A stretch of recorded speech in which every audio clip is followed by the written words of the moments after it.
Di tengah hutan, terdapat dua wanita yang sedang ditangkap oleh para bandit, yang sedang bersiap mengeksekusi mereka berdua. Untungnya, seseorang datang menyelamatkan mereka. Ia adalah kesatria suci bernama Arsi, yang merupakan reinkarnasi dari seorang gamers. Cerita pun flashback saat Arsi baru tersadar. Ia sangat terkejut karena mendapati dirinya yang sudah berwujud seperti avatar yang ada di dalam game. Namun, ia merasa sangat senang karena skill yang ia dapatkan sangatlah bagus. Ia kemudian mulai mencoba semua skill yang ia dapatkan. Yang pertama, ia mencoba skill pedangnya, yaitu Wyver Slash. Ia juga mencoba menggunakan sihir api. Hal itu membuat Arsi semakin senang karena selain bisa menggunakan skill kesatria sucinya, ia juga ternyata bisa menggunakan sihir.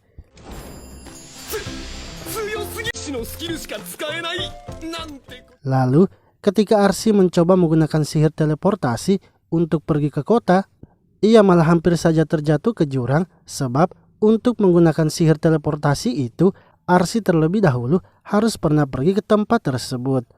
Arsi akhirnya terbang ke udara dengan cara menggunakan sihir pemindahan dengan jarak yang dekat. Lalu, saat Arsi berhenti di pinggir sungai untuk beristirahat, ia menyadari kalau avatarnya ternyata adalah tengkorak. Hal itu membuat ia menyadari kalau ia tak boleh membuka topengnya bila berada di dalam kota, karena ia bisa saja dianggap monster dan akhirnya diusir. Saat masuk di dalam kota, Arsi langsung mencium aroma makanan yang lezat. Akan tetapi, karena ia tak memiliki uang, ia terpaksa harus mengurungkan niatnya mencicipi makanan tersebut.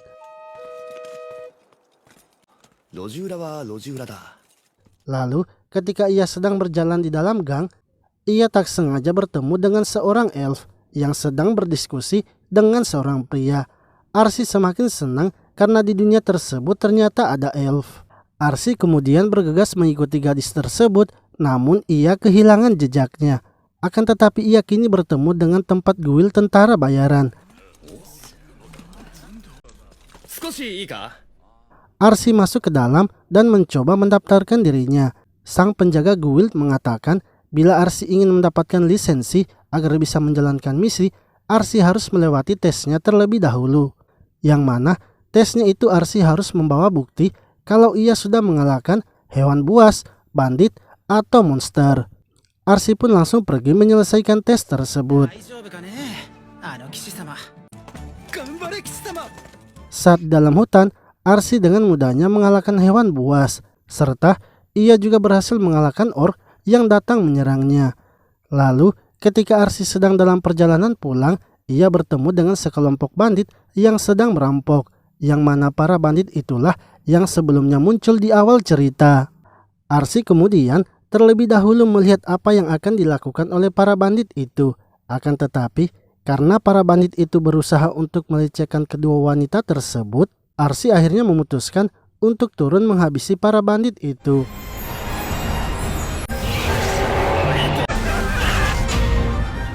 Setelah berhasil menyelamatkan mereka berdua, wanita tersebut memperkenalkan diri, yang mana mereka adalah Lauren dan pelayannya Rita. Arsi lalu memutuskan menemani mereka berdua sampai ke kota. Saat sampai di kota, Arsi langsung menuju guild tentara bayaran dan memberikan semua hasil yang sudah ia dapatkan. Penjaga guild itu terkejut karena Arsi kembali hanya dalam setengah hari. Ia kemudian memberikan lisensi untuk Arsi karena sudah menyelesaikan tesnya. Setelah itu, Arsi menyewa kamar dan memesan makanan. Karena sudah kelaparan, ia pun memakan makanan tersebut dengan sangat lahap. Ia kini semakin bersemangat karena telah berhasil menyelesaikan misinya seperti di dalam game. Ia sangat antusias untuk melakukan misi selanjutnya pada esok harinya lagi. Esoknya, Arsi kembali melakukan misi selanjutnya, yang mana kali ini ia mengambil misi untuk mengumpulkan tanaman herbal. Akan tetapi, orang yang meminta misi tersebut adalah seorang anak kecil yang bernama Marsha. Sesampainya di rumah Marsha, Arsi langsung meminta detail misinya. Namun, Marsha mengatakan agar mereka sebaiknya langsung bergerak mengumpulkan herbalnya. Di tengah perjalanan, Arsi menanyakan mengapa Marsa sangat terburu-buru, yang mana ternyata Marsa tak ingin ibunya tahu bila ia masuk ke dalam hutan. Semenjak kematian ayahnya, ibunya lah yang berusaha merawatnya dan adiknya. Serta pekerjaan mengumpulkan herbal adalah pekerjaan ayahnya dulu. Untuk itu ia ingin mengumpulkan herbal dan membantu ibunya juga. Saat menemukan tanaman herbal, Arsi sangat kagum dengan pengetahuan Marsa. Sebab walau masih kecil, tapi Marsa bisa tahu banyak tentang jenis tanaman herbal. Marsa mengatakan bahwa ayahnya lah yang selalu mengajarinya, sehingga ia memiliki banyak pengetahuan tentang tanaman herbal. Lalu tiba-tiba Arsi merasakan adanya bahaya yang akan menyerang mereka. Akan tetapi saat memeriksanya, ternyata itu adalah seekor binatang unik yang sedang terluka. Arsi kemudian berusaha menjinakkannya dengan menyembuhkan lukanya, yang mana hal itu ternyata berhasil membuat hewan unik tersebut menyukainya. Hewan itu kini mulai mengikuti Arsi, di mana Arsi pun menamai hewan unik itu dengan nama Ponta.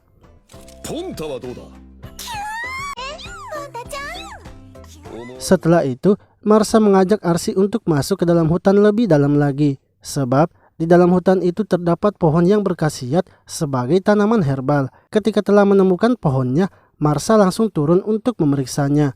Namun ternyata di dekat pohon tersebut terdapat monster yang sedang menunggu. Ponta pun merasakan ancaman kepada monster itu, yang membuat Arsi menyadari kalau monster itulah yang telah melukai Ponta. Lalu setelah menyelamatkan Marsa, Arsi kini bersiap untuk melawan monster itu. Monster itu kemudian menyerang Arsi dengan menyemburkan kabut beracun, membuat Arsi sadar kalau monster di depannya adalah Giant Basilisk. Memiliki kemampuan mengeluarkan racun, cakar pembunuh, dan bisa membuat seseorang menjadi batu.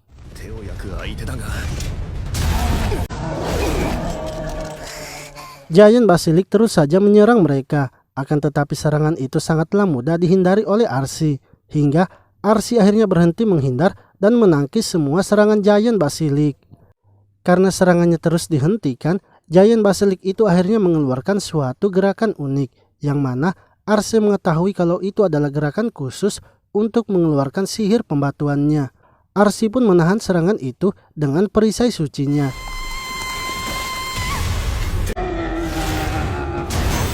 Giant Basilisk kembali lagi menyerang dengan cakarnya, yang membuat Arsi kesulitan untuk menangkisnya sebab Giant Basilisk ternyata memiliki 6 tangan. Lalu ketika Giant Basilisk mengeluarkan kabut beracunnya, Arsi menangkisnya dengan perisai sucinya. Hal itu membuat Giant Basilisk menjadi lengah, sehingga Arsi bisa mengeluarkan skillnya lagi untuk mengalahkan Giant Basilisk. Ia pun menyerangnya dengan menggunakan skill tempur kelas atas, di mana skill tersebut berhasil menghabisi Giant Basilisk hanya dengan sekali serangan saja.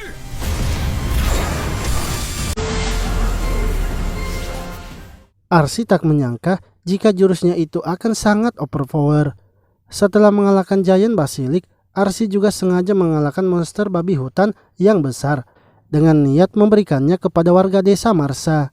Lalu ketika telah di desa, ibu Marsa yang melihat anaknya langsung memeluknya, sebab ia sangat khawatir karena Marsa masuk ke dalam hutan.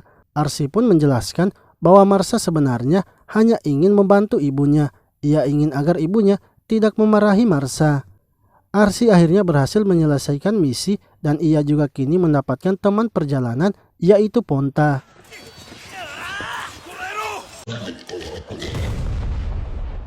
Sementara itu, di tempat lain terdapat beberapa pasukan yang sedang menyerang Giant Basilisk lainnya. Setelah mengalahkannya, beberapa prajurit telah tewas dan banyak yang terluka, padahal mereka sudah mengerahkan kekuatan tempur yang banyak. Namun anehnya, Giant Basilisk yang satunya mereka temukan telah tewas, dan dari tanda-tandanya, Giant Basilisk itu dikalahkan hanya dalam sekali serang saja. Menurut orang itu, yang bisa mengalahkan Giant Basilisk dalam sekali serang hanyalah dewa atau iblis. Arsi kini sedang masuk ke dalam tambang yang merupakan markas dari para bandit. Seperti biasa, dengan mudahnya Arsi mengalahkan para bandit yang ada di dalam gua itu. Di dalam gua tersebut Arsi menemukan emas yang disimpan oleh para bandit. Ia juga melihat beberapa kandang yang sepertinya digunakan untuk menampung budak. Lalu ketika Arsi keluar dari gua tersebut, tiba-tiba seorang wanita datang menyerangnya. Ia adalah wanita elf yang sebelumnya ia lihat berada di dalam gang.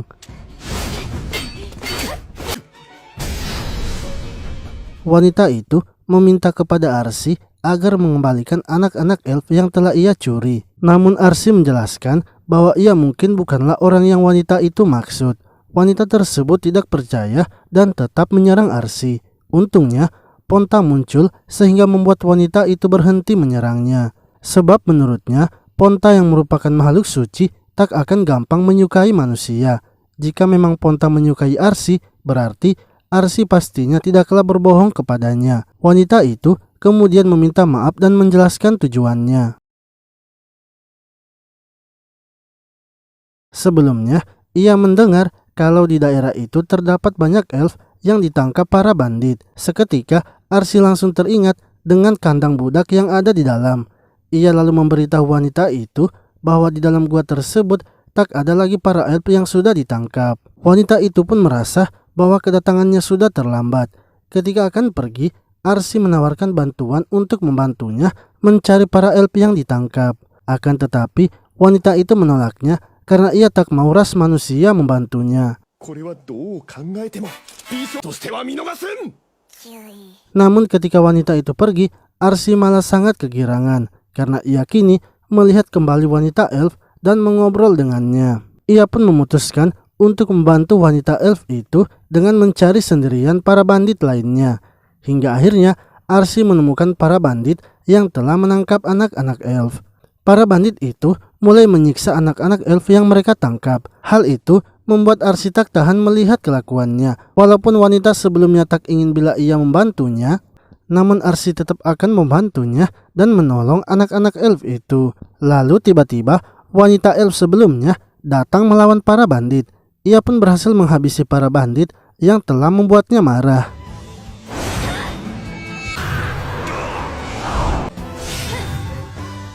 Akan tetapi, para bandit memanfaatkan anak-anak elf itu dan menyuruh wanita tersebut untuk berhenti melawan. Wanita itu kini tak bisa melawan, sebab jika ia melakukannya, maka anak-anak elf pastinya akan dalam bahaya. Arsi akhirnya muncul dan membantu wanita elf itu, hingga mereka akhirnya bisa menghabisi para bandit yang menangkap anak-anak elf itu.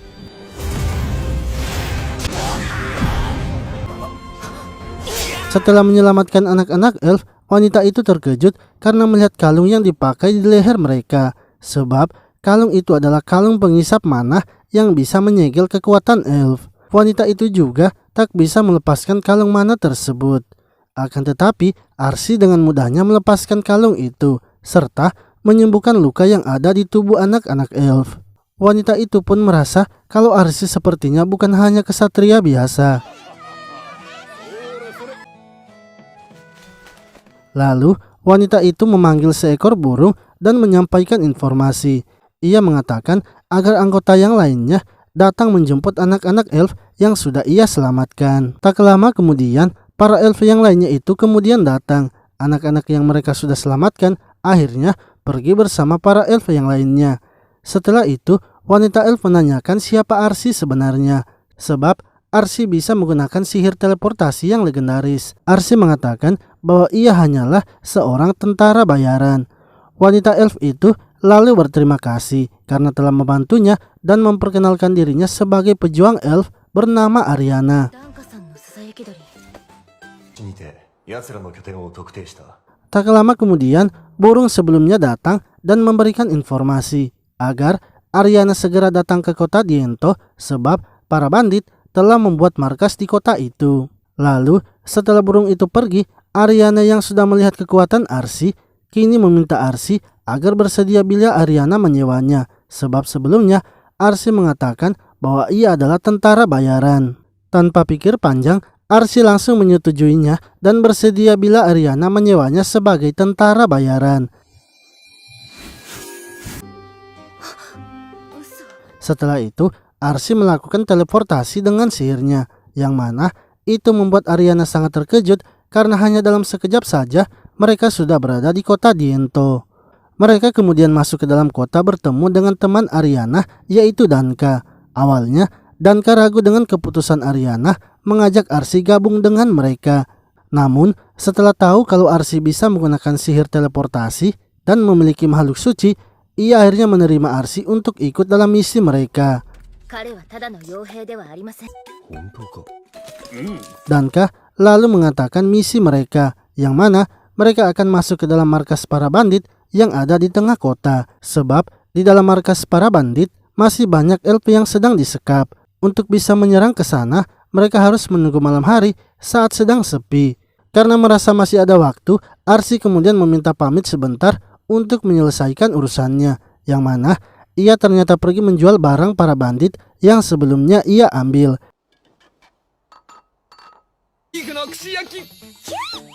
Setelah itu, Arsi membeli beberapa makanan yang ada di kota Diento. Ia sengaja membeli makanan itu karena sebelumnya ia tak bisa makan di depan Danka dan Ariana. Sebab jika ia membuka helmnya, pastinya mereka akan terkejut dan malah menyerangnya. Sementara itu, para elf yang sedang berada di markas para bandit kini sedang ketakutan. Dikarenakan para bandit itu mengatakan kalau mereka akan dijual pada esok paginya. Saat malam telah tiba, Arsi, Ariana, serta Danka kini bersiap untuk menyerang. Namun tanpa mereka sadari, dari belakang ada seseorang yang sedang mengintai mereka. Saat sampai di depan markas para bandit, mereka melihat ada banyak bandit yang sedang berjaga, sehingga akan sangat sulit bagi mereka untuk masuk. Akan tetapi, menurut Ariana, kali ini mereka beruntung karena memiliki sihir teleportasi. Ariana lalu menyuruh Arsi memindahkan mereka di atas atap, serta ia ingin agar mereka menjauh dari gerbang karena cahaya lingkaran sihir Arsi nantinya bisa kelihatan. Arsi mengatakan bahwa mereka tak perlu menjauh dan tinggal menyentuhnya saja. Mereka berdua sangat terkejut karena Arsi ternyata bisa menggunakan sihir teleportasi jarak pendek. Setelah masuk ke dalam, mereka mulai mencari anak-anak elf yang disekap. Namun yang mereka temukan malah para bandit yang sudah dihabisi. Danka menyimpulkan bahwa sepertinya ada penyusup lain yang datang selain mereka. Untuk itu, mereka sebaiknya berpencar mencari anak-anak elf. Arsi menggunakan sihir teleportasinya agar suara kakinya tidak kedengaran. Akan tetapi, ketika masuk ke dalam salah satu kamar, ia tiba-tiba saja diserang oleh seseorang. Orang itu pun terkejut karena Arsi mengetahui kata ninja, serta Arsi juga memiliki makhluk suci yang menandakan ia berarti bukan orang jahat. Arsi menanyakan apa tujuan dari orang itu datang ke markas para bandit. Sang ninja mengatakan bahwa ia tak menemukan tujuannya di sini. Ia lalu memberikan sesuatu kepada Arsi dan menyuruhnya pergi ke penjara bawah tanah tempat para elf ditawan. Sebelum pergi, sang ninja juga memberikan informasi bahwa ada 2 gadis elf yang ditahan di istana penguasa. Setelah itu, Arsi menemui Danka dan Ariana serta menunjukkan dokumen yang ia dapatkan dari ninja, yang mana itu adalah dokumen kontrak pembelian budak elf dan di dalamnya juga terdapat penguasa kota Diento. Mereka akhirnya memutuskan untuk menyelamatkan elf yang ada di markas bandit, lalu menyelamatkan elf yang ada di istana penguasa.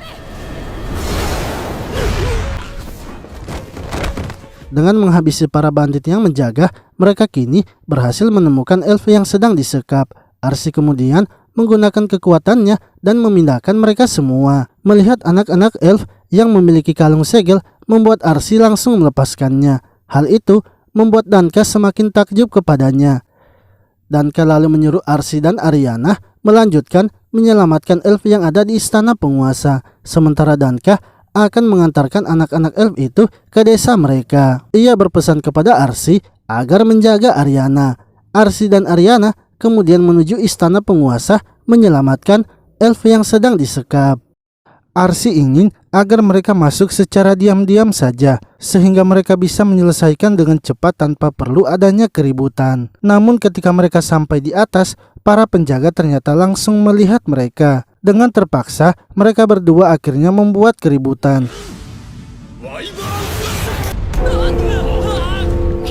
Sementara itu penguasa kota Diento mendapatkan laporan dari pengawalnya bahwa ada penyusup yang telah masuk ke dalam istana. Hingga tiba-tiba Arsi dan Ariana kini telah sampai di tempat itu. Pemimpin bandit yang sebelumnya dihajar oleh mereka berdua ternyata merupakan anak dari penguasa kota Diento. Ia pun sangat ketakutan saat melihat Arsi dan Ariana datang menyusup. Penguasa kota Diento kemudian menanyakan apakah maksud mereka berdua datang menyusup. Akan tetapi Ariana tidak mendengarkannya dan langsung saja menghajarnya. Setelah itu, ia lalu menyelamatkan dua gadis elf yang saat itu sedang disekap. Sedangkan Arsi mencoba menangkap anak dari penguasa kota Diento. Namun ia malah tak sengaja menemukan ruang rahasia yang dipenuhi dengan banyak harta. Arsi kemudian mengambil semua harta itu dan memporak-porandakan istana dari penguasa kota.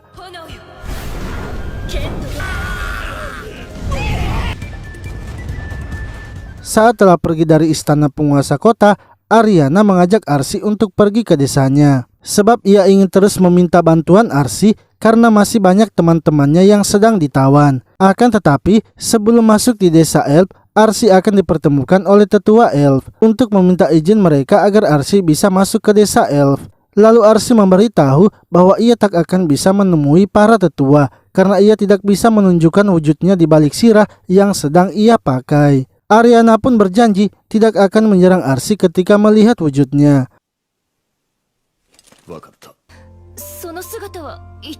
Arsi akhirnya menunjukkan wujudnya kepada Ariana. Ia mengatakan bahwa ia tidak mengetahui mengapa keadaannya seperti itu. Menurut Arsi, sepertinya ia terkena kutukan. Yang mana sebenarnya Arsi datang ke Isekai, ia sudah dalam wujud seperti itu. Namun ia tidak bisa mengatakan hal itu kepada Ariana. Ariana lalu memberitahu Arsi bahwa jika memang apa yang dialami Arsi itu adalah karena kutukan, maka ia juga akan meminta kepada para tetua elf untuk melihat kutukan Arsi. Sebab kemungkinan para tetuanya itu tahu bagaimana menghilangkan kutukannya. Ariana kemudian mengajak Arsi kembali untuk bergabung dengannya. Dan Arsi pun sangat senang serta langsung menyetujui tawaran dari Ariana.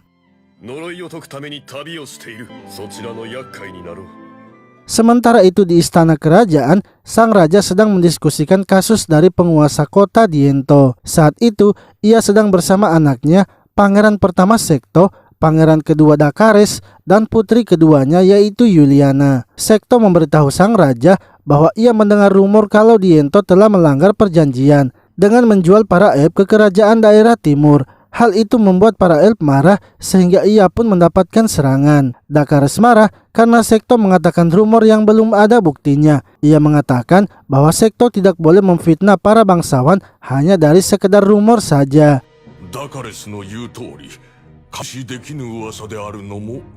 Sang raja lalu menanyakan pendapat dari putri Yuliana. Putri Yuliana juga mengatakan bahwa ia memang mendengar rumor tersebut. Ia ingin mereka harus segera memastikan rumor itu dan bertemu dengan para tetua elf. Sebab mereka sudah melanggar perjanjian damai dengan para elf. Jika ini tidak segera diatasi, maka bisa saja para elf marah kepada mereka. Jika mereka marah, maka pasti para elf akan berhenti memasok senjata sihir dan batu sihir kepada mereka. Untuk itu sang raja pun meminta putri Yuliana pergi ke kota Limbut dan mengatur pertemuan dengan para tetua elf. Putri Yuliana kemudian memberitahu pelayannya yang bernama Velna bahwa ia sebenarnya tahu kalau Dakares itu pasti memiliki hubungan dengan penculikan elf dan Sekto pastinya tidak akan tinggal diam melihat Dakares. Putri Yuliana ingin agar mereka segera pergi ke kota Limbut. Mereka harus segera bertemu dengan para tetua elf agar nantinya tidak terjadi konflik. Sementara itu Arsi dan Ariana kini sedang menuju desa para elf. Mereka pun melewati hutan yang sangat lebat. Hingga setelah berjalan beberapa hari, mereka akhirnya sampai di depan gerbang desa elf.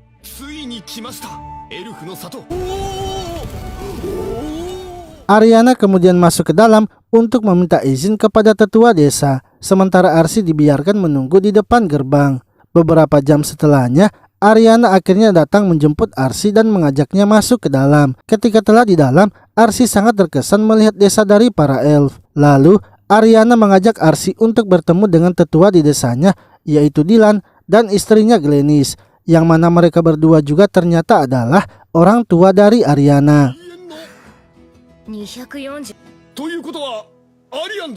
Dylan kemudian menanyakan mengapa Ariana menyerang istana dari penguasa kota Diento. Arsi pun menjelaskan semuanya kepada tetua Dylan, bahwa mereka melakukan itu dikarenakan penguasa kota Diento telah menculik 2 gadis elf. Tetua Dylan pun lalu berencana untuk melaporkan hal itu ketika rapat pertemuan para tetua, dan ia juga mengajak Ariana untuk menjelaskan semuanya. Setelah itu mereka berdua kemudian makan bersama. Dikarenakan Ariana sudah menceritakan keadaan Arsi, kedua orang tuanya pun tidak terkejut lagi ketika Arsi membuka helmnya. Esoknya, Dylan dan Ariana pergi ke kota Mapel menggunakan sihir teleportasi. Saat sampai di kota Mapel, mereka pun langsung bertemu dengan para tetua yang lainnya. Dylan pun menjelaskan tentang kejadian yang dialami oleh Ariana, yang mana hal itu membuat para tetua marah sebab manusia sudah melanggar janji mereka yang dibuat 400 tahun yang lalu. Padahal pada perang 600 tahun yang lalu ketika elf melawan manusia, perang itulah yang membuat kini tanah manusia dan elf menjadi terpisah.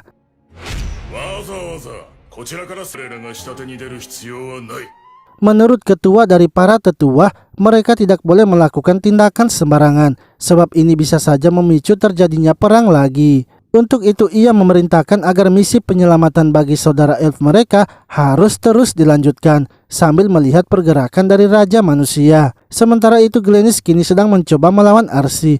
Ia ingin mengetahui kemampuan dari Arsi yang akan menjadi teman perjalanan anaknya. Lalu ketika Glennis melakukan serangan, ia pun dengan gampangnya menjatuhkan Arsi. Hal itu membuat Arsi bersemangat karena ia kini bisa mendapatkan pengalaman berpedang dari seseorang yang ahli. Akan tetapi beberapa kali Glennis melakukan serangan, Arsi tetap saja tak bisa menahan serangan Glennis. Bahkan Arsi yang sudah menggunakan sihir dimension move-nya masih juga tak bisa mengenai Glennis.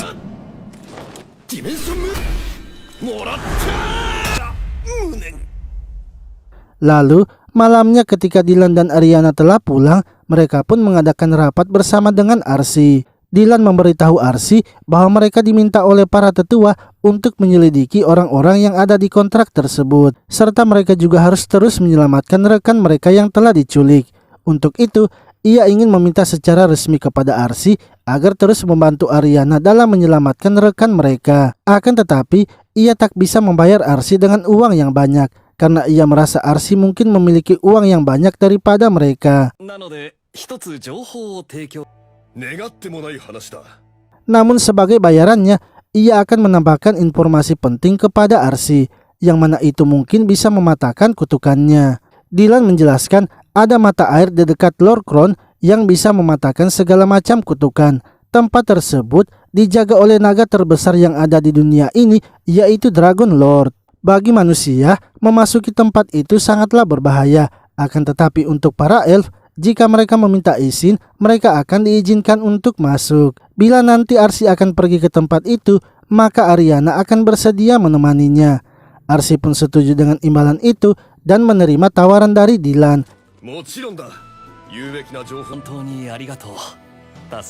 Arsi sebenarnya masih meragukan apakah tubuhnya itu karena kutukan atau memang hanya sebuah avatar saja. Jika memang karena kutukan, maka ia mungkin bisa menggunakan sihirnya untuk menghilangkan kutukan yang ada pada tubuhnya itu.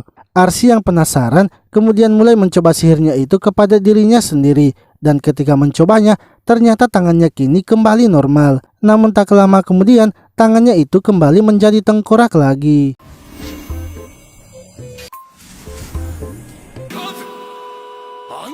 Esoknya Arsi dan Ariana kini melanjutkan misi penyelamatan mereka.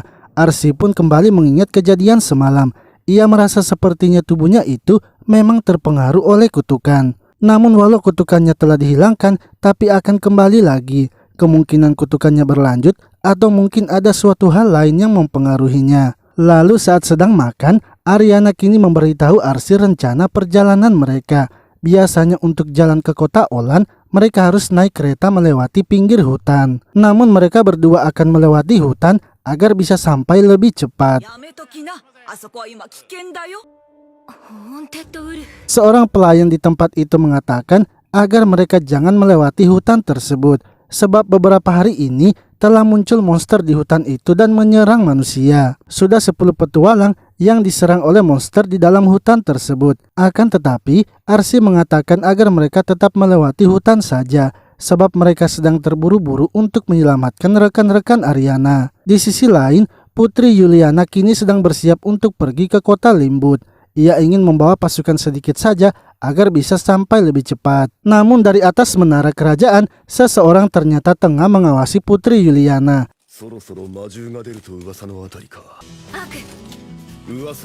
Sementara itu Arsi dan Ariana yang kini telah berada di dalam hutan tiba-tiba diserang oleh monster serigala. Mereka berdua akhirnya bekerja sama melawannya. Akan tetapi monster serigala itu memakai sihir ilusi sehingga mereka berdua kesulitan mengalahkannya. Arsi yang melihat Aryani bertarung dengan semangat membuat ia juga ikut bersemangat. Ia pun memutuskan untuk melawan bos dari kawanan serigala itu. Ketika melawannya, Arsi melihat ada cincin di kaki serigala tersebut. Ia kemudian menyerang serigala itu dan memotong cincinnya.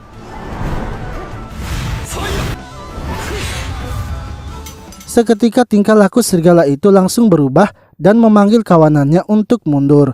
Arsi lalu menceritakan kepada Ariana bahwa cincin yang dipakai monster serigala itu sama dengan yang dipakai oleh Giant Basilik yang ia kalahkan sebelumnya. Lalu Putri Yuliana kini sedang menuju kota Limbut bersama para pengawalnya. Tiba-tiba ia mendapatkan serangan dari musuh dan langsung menghabisi semua pengawalnya. Ketika Pelna mencoba keluar untuk melindungi Putri Yuliana, ia malah langsung ditebas. Putri Yuliana yang mencoba menyelamatkannya malah ikut tertusuk, sehingga Putri Yuliana dan yang lainnya pun akhirnya tewas.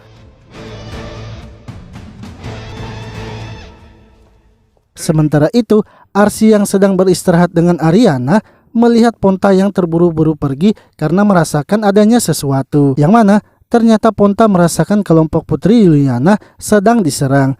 Arsi yang telah tiba kemudian melihat Putri Yuliana yang telah sekarat, sedangkan para penjahat yang melihat Arsi kemudian langsung menyerangnya. Akan tetapi serangan yang mereka lancarkan itu sama sekali tidak mempan, hingga tiba-tiba monster serigala yang sebelumnya diselamatkan oleh Arsi kini datang membantunya bersama dengan para kawanannya.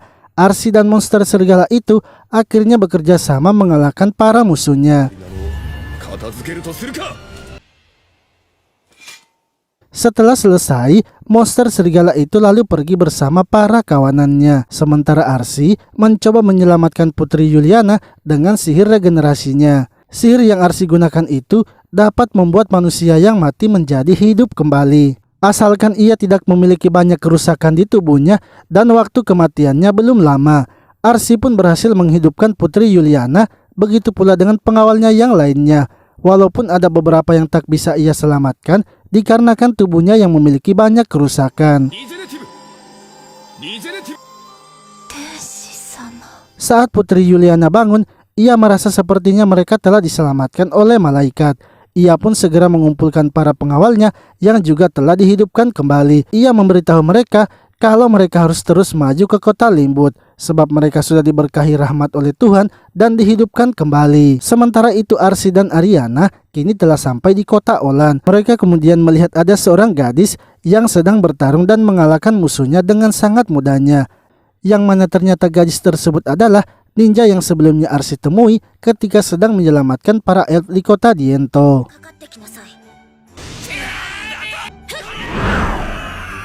Gadis itu kemudian memperkenalkan dirinya yang bernama Chiyome. Ia berasal dari salah satu 7 klan ninja, yaitu klan Jinshin. Chiyome kemudian mengajak mereka ke tempat lain untuk berbicara. Chiyome lalu menanyakan mengapa Arsi bisa mengetahui kata ninja, padahal kata itu sangat rahasia dan hanya diketahui oleh klan ninja saja.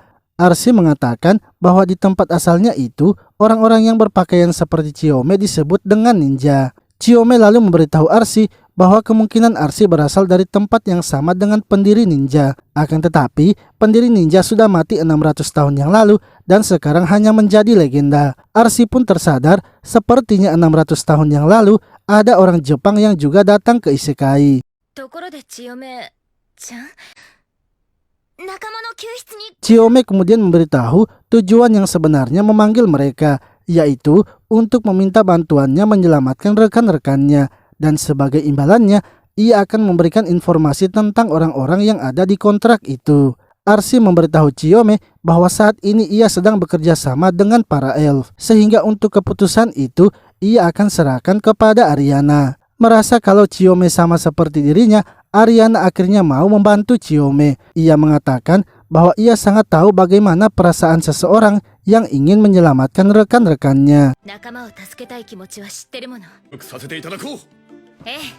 Sementara itu Dakares kini mendapatkan laporan dari bawahannya bahwa mereka telah gagal menghabisi Putri Juliana dikarenakan monster serigala yang mereka telah pasangkan cincin tak bisa mereka kendalikan karena ada yang melepaskan cincinnya itu. Kemungkinan mereka jugalah orang-orang yang telah mengacaukan di kota Diento. Orang-orang itu sepertinya akan tiba di kota Olan dan mengincar nyawa Dakares. Bawahannya itu kemudian menyarankan agar Dakares sebaiknya bersembunyi terlebih dahulu di rumah rahasia yang sudah ia siapkan. Di sisi lain, Chiyome lalu mengajak mereka berdua melihat sebuah benteng yang besar, yang mana tempat itu adalah pasar penjualan budak terbesar yang ada di kota. Chiyome menjelaskan ia ingin agar Arsi dan Ariana membuat keributan, sehingga teman-temannya yang berada di pasar perbudakan yang lain bisa menyelamatkan rekan-rekan mereka. Karena jika membuat keributan di pasar terbesar, pastinya semua pengawal akan dikerahkan di tempat itu. Arsi dan Ariana kemudian mengatakan bahwa mereka akan membantu Chiyome sampai akhir.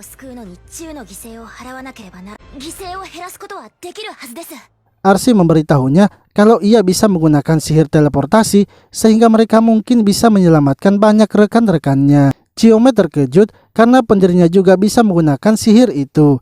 Ia kemudian mengatakan agar mereka harus bersiap-siap karena penyerangan akan dilakukan malam ini. Sementara ia pergi memberitahu teman-temannya bahwa Arsi yang memiliki sihir teleportasi akan membantu mereka. Arsi dan Ariana kemudian pulang untuk mempersiapkan diri dengan makan yang banyak. Setelah itu, Arsi menggunakan topeng agar identitasnya tidak menonjol.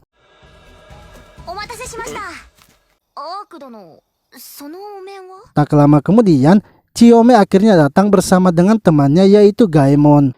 Chiyome mengatakan bahwa Gaemon juga merupakan ninja yang berasal dari klannya. Lalu ketika waktu telah menunjukkan tengah malam, mereka akhirnya memulai operasi penyelamatan bagi rekan-rekan Chiyome. Arsi dan Gaemon akan membuat keributan dari depan, sementara mereka berdua akan masuk ke kastil melalui rute belakang. Gaemon dan Arsi kini mulai maju menyerang dari depan.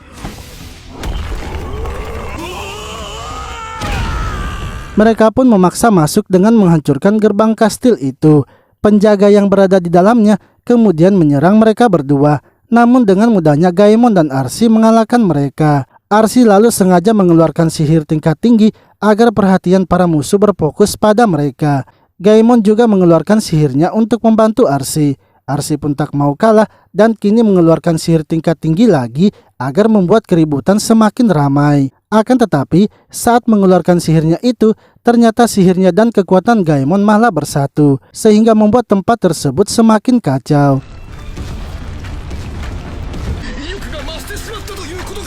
Sementara itu Ariana dan Chiyome kini telah sampai di kastil belakang.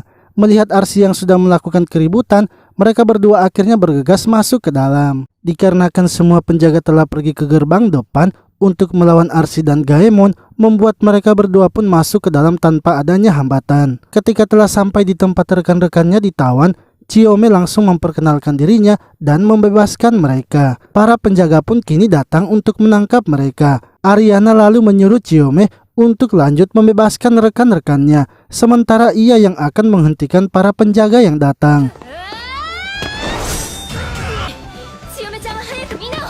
Setelah itu mereka berdua kemudian pergi menemui Arsi dan Gaemon yang sudah berhasil mengalahkan penjaga di depan gerbang. Chiyome mengatakan bahwa mereka berdua telah berhasil menyelamatkan rekan-rekannya. Akan tetapi masih ada satu bangunan lagi yang belum mereka datangi. Arsi pun ingin agar mereka segera pergi ke bangunan itu dan membebaskan rekan-rekannya, karena sebentar lagi bala bantuan dari para penjaga itu pasti akan datang. Gaemon lalu menyuruh Arsi untuk pergi membantu mereka berdua, sementara ia yang akan menghadang bala bantuan dari para penjaga.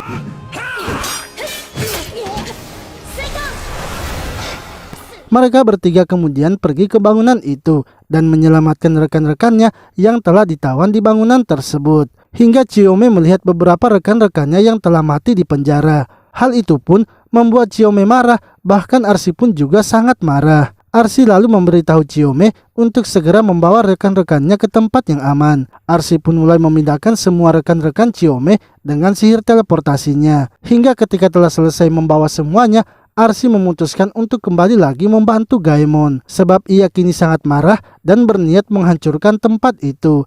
Arsi kemudian mendatangi Gaemon yang sedang menahan bala bantuan dari penjaga. Mereka berdua langsung saja mengeluarkan sihir tingkat tinggi untuk menghancurkan tempat tersebut.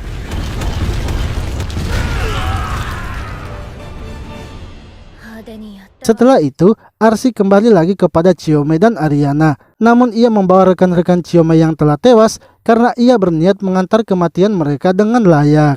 Arsi lalu menyuruh Ariana untuk membakar semuanya. Di sisi lain, Dakare sangat kesal karena ia belum menerima laporan tentang tempat penjualan budaknya. Ia pun memutuskan untuk pergi melihatnya sendiri. Akan tetapi, pelayannya malah langsung menusuknya, yang mana ternyata pelayan Dakares telah berpihak kepada Sekto. Pelayannya itu juga melaporkan kepada Sekto bahwa ia telah berhasil menghabisi Putri Yuliana. Untuk itu, Sekto mengatakan agar mengumumkan kematian dari Putri Yuliana, sehingga kini tahta dari kerajaan ayahnya akan jatuh kepadanya.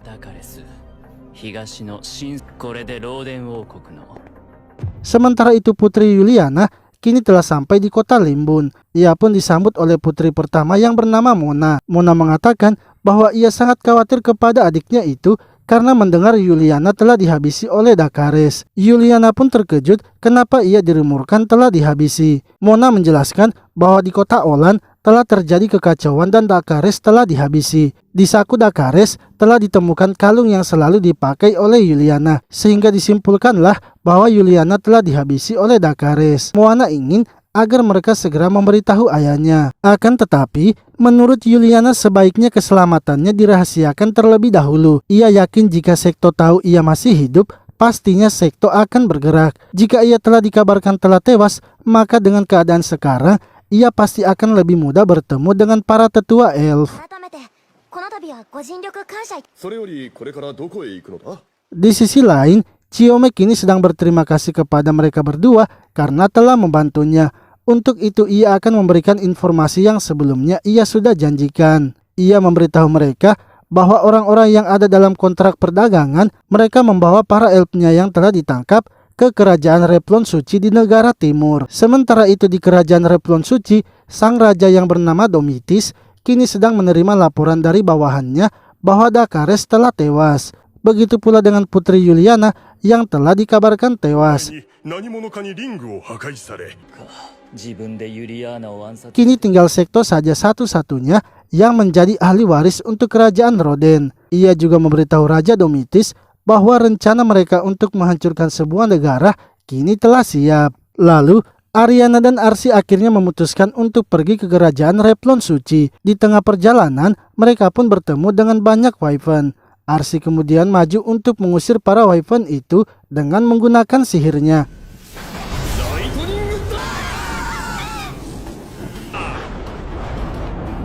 Akan tetapi sihirnya itu ternyata mengenai Ponta, Ariana serta burungnya. Dari atas tebing terlihat seseorang yang misterius sedang mengamati mereka. Setelah itu Arsi meminta maaf kepada Ariana karena ia tak tahu kalau efek sihirnya akan sangat besar. Ariana kemudian menjelaskan kepada Arsi rencana mereka selanjutnya. Namun karena mereka tidak memiliki peta kerajaan Roplen Suci, membuat Ariana kesulitan menentukan rute mana yang akan mereka lalui. Ia juga sebenarnya merasa gelisah pergi ke kerajaan Replon Suci, sebab di kerajaan itu para warganya tidak dilarang jika ingin menculik elf, sehingga ia harus sangat berhati-hati karena sudah memasuki wilayah Replon Suci. Pria misterius yang sebelumnya mengamati mereka kini datang menghampiri mereka, yang mana ia ternyata adalah seorang elf, sehingga Ariana dengan spontan menutupi kepalanya. Akan tetapi, pria tersebut ternyata sudah saling mengenal dengan orang-orang yang ada di daerah itu. Ia kemudian memperkenalkan dirinya bernama Kani dan merupakan peneliti biologi monster. Ia juga sudah hidup di tempat itu selama 10 tahun sehingga orang-orang sudah mengenalnya.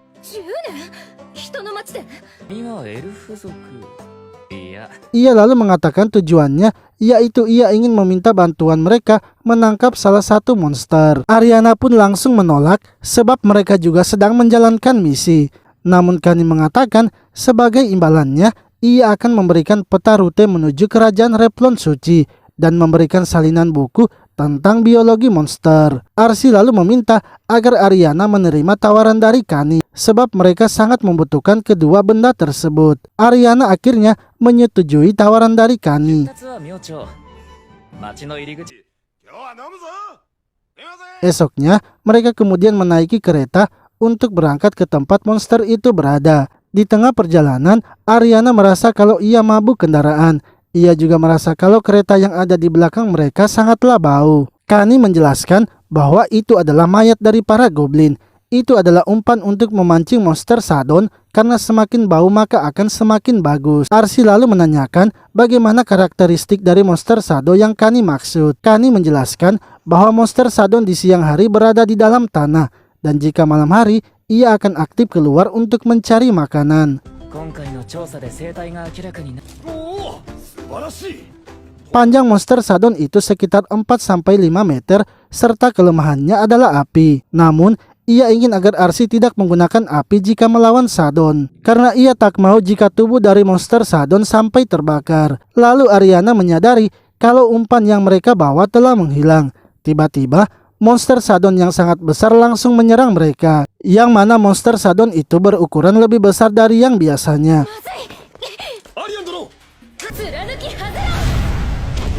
Ariana kemudian mencoba menyelamatkan teman Kani dengan melawan monster itu menggunakan sihir apinya. Akan tetapi, serangannya itu sama sekali tidak berdampak.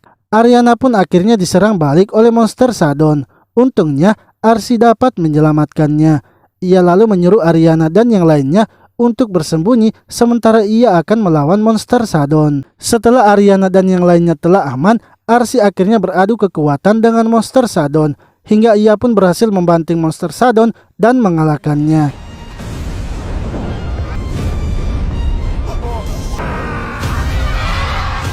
Setelah itu mereka pun kembali ke kota dengan membawa monster Sadon. Kani lalu memberikan barang yang sudah ia janjikan sebagai imbalan mereka. Di sisi lain, seorang pria bernama Sekia kini sedang bertemu dengan salah satu dari bawahan Raja Domitis. Ia mempertanyakan bagaimana kesiapan mereka dalam rencana menghancurkan negara.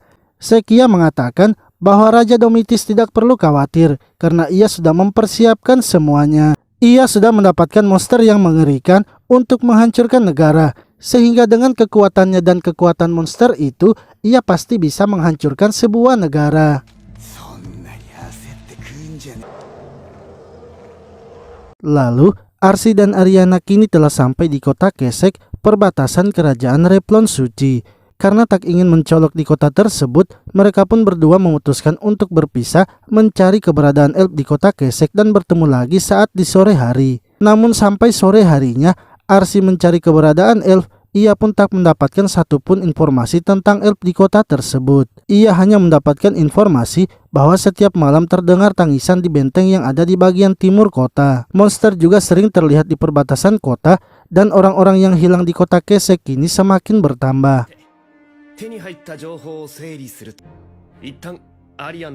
Malamnya, Ariana dan Arsi akhirnya pergi ke benteng tersebut, yang mana Ariana juga mendapatkan informasi bahwa 4 bulan yang lalu para elf dibawa ke benteng itu. Menurut Arsi, jika sudah 4 bulan yang lalu, bisa saja elf sudah tidak ada di situ, bahkan mungkin bisa lebih buruk. Bagi Ariana, ia tetap masih akan percaya bahwa elf yang ada di benteng itu masih hidup. Mereka berdua akhirnya masuk ke dalam benteng secara diam-diam melewati para penjaga. Dengan informasi yang Ariana dapatkan, ia bisa mengetahui pintu rahasia di benteng itu. Mereka kemudian masuk ke dalam dan mencium bau monster. Saat sampai di bawah, mereka menemukan sebuah ruangan yang sedang dijaga.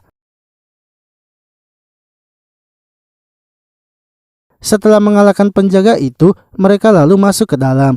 Mereka pun menemukan sebuah pintu lagi dan masuk ke dalam. Ketika berada di dalam, mereka terkejut karena ruangan tersebut sangat besar. Mereka tidak menyangka kalau di bawah tanah terdapat ruangan sebesar itu. Hingga tiba-tiba Sekia pun muncul di depan mereka. Ia pun melihat Ariana yang sangat cantik dan langsung ingin menjadikannya miliknya. Ia kemudian menyuruh Ariana untuk menghabisi Arsi, yang mana ternyata Ariana langsung saja menyerang Arsi.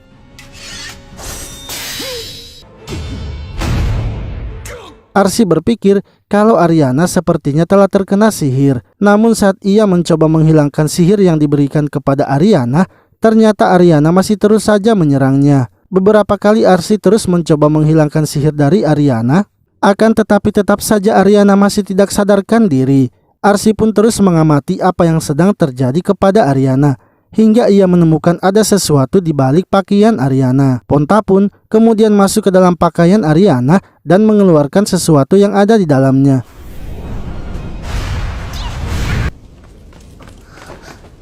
Yang mana ternyata itu adalah monster kelelawar dan langsung saja dibakar oleh Arsi. Monster kelelawar tersebut ternyata memakai sihir ilusi sehingga Ariana tidak dapat mengendalikan tubuhnya. Sekia lalu menjelaskan kepada Arsi bahwa ia adalah penyihir yang bisa mengendalikan monster sesukanya. Ia bisa mengendalikan segala jenis monster dan sebanyak apapun yang ia mau. Arsi kemudian melihat adanya cincin di pinggang Sekia. Ia pun langsung menyadari kalau monster sebelumnya yang ia temui sepertinya dikendalikan oleh Sekia.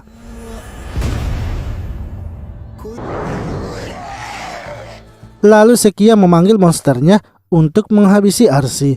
Namun sebelum itu, Arsi menanyakan tentang elf yang dibawa 4 bulan lalu ke tempat itu. Sekia mengatakan bahwa para elf yang dibawa ke tempat itu sudah tidak ada, sebab mereka sudah dijadikan eksperimen oleh kerajaan dan juga dijadikan makanan untuk para monsternya. Hal itu membuat Arsi semakin marah dan menghabisi monsternya.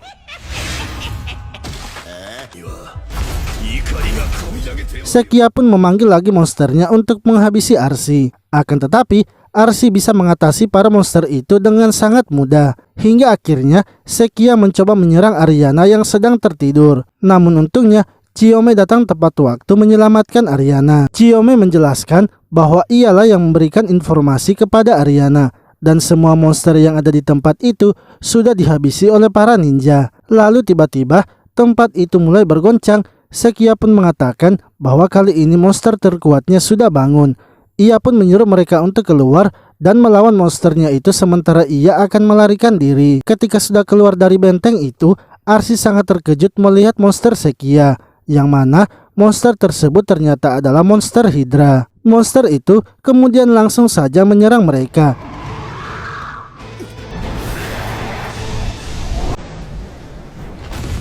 Sekia pun senang karena dengan monsternya itu ia berhasil mengalahkan mereka. Ia kemudian mengendalikan monsternya itu menuju kota Kesek dan berniat menghancurkan kota itu agar monsternya bisa makan. Sementara itu Arsi dan yang lainnya ternyata berhasil selamat. Arsi masih sempat menahan serangan Hydra dengan perisainya sehingga mereka masih baik-baik saja. Lalu Ariana kini sangat marah karena sebelumnya ketika dikendalikan, kesadarannya masih ada sehingga ia bisa mendengar semua yang dikatakan oleh Sekia tentang para elfnya. Untuk itu ia ingin agar mereka segera pergi menyergap Sekia. Karena Sekia mengira sekarang mereka sudah tewas, hal itu akan membuat mereka lebih gampang lagi menyergap Sekia.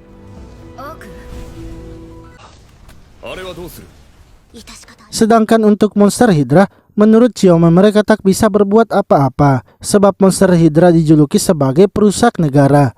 Keberadaannya itu sama saja seperti suatu bencana alam. Namun bagi Arsi, bencana alam dan Hydra itu berbeda. Bencana alam tidak bisa dihentikan, sementara monster Hydra masih bisa dihentikan. Mereka akhirnya berbagi tugas, yang mana Ariana dan Chiyome akan mengurus Sekia, sementara Arsi akan menghentikan monster Hydra tersebut. Saat melawan monster Hydra, serangan biasa yang diberikan Arsi ternyata tidak mempan. Ia kemudian menyerang dengan tamengnya dan juga tubuhnya sehingga membuat salah satu kepala Hydra tumbang. Lalu monster Hydra menyerang Arsi dengan semburannya. Arsi yang berhasil menghindarinya malah tertangkap. Monster Hydra kemudian mengorbankan salah satu kepalanya untuk menghabisi Arsi. Akan tetapi, Arsi masih bisa menahan serangan itu dan malah menyerang balik. Monster Hydra ternyata masih bisa bertahan dengan melakukan regenerasi. Arsi lalu mencoba menggunakan skill uniknya, yaitu memanggil monster neraka.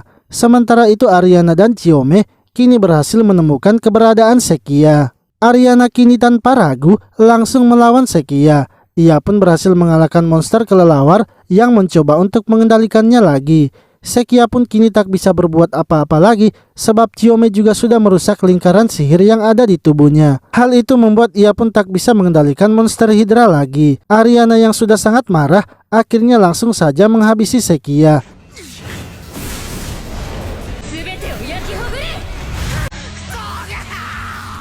Sementara itu monster neraka yang dipanggil oleh Arsi kini terus menyerang Hydra dan tidak memberinya ampun. Monster Hydra yang mencoba kabur lalu ditangkap oleh Arsi, yang mana Arsi mengangkatnya dan membuangnya ke atas, sehingga monster yang ia panggil itu langsung saja menghabisinya dengan semburan api. Setelah itu Arsi kini menemui Ariana dan Chiyome, yang mana mereka juga telah berhasil mengalahkan Sekia. Lalu tiba-tiba burung pembawa pesan datang memberitahu Ariana bahwa misinya sekarang harus dihentikan sebab Putri Yuliana dan salah satu tetua elf telah bertemu. Putri Yuliana yang bertemu dengan tetua elf mengatakan bahwa kerajaannya yang akan bertanggung jawab atas penculikan elf yang terjadi. Untuk itu kerajaannya yang akan mencari semua elf yang diculik dan menyelamatkannya. Putri Yuliana juga meminta agar para tetua elf pendukungnya untuk mendapatkan tahta, karena dengan begitu elf dan manusia nantinya bisa hidup berdampingan. Sementara itu, Raja Domitis mendapatkan laporan bahwa monster Hydra mereka telah dikalahkan. Raja Domitis pun meminta agar bawahannya itu menyelidiki siapa yang telah mengalahkan monster Hydra tersebut. Di sisi lain, Ariana memberitahu Arsi karena misi mereka sudah dihentikan, ia kali ini akan mengantar Arsi ke tempat mata air yang bisa menghilangkan semua kutukan sesuai dengan janjinya sebelumnya. Chiyome yang sudah bergabung dengan mereka kini memutuskan untuk ikut menemani Arsi, sebab ia juga ingin agar Arsi nantinya berkunjung ke desa ninja jika Arsi sudah selesai menghilangkan kutukannya.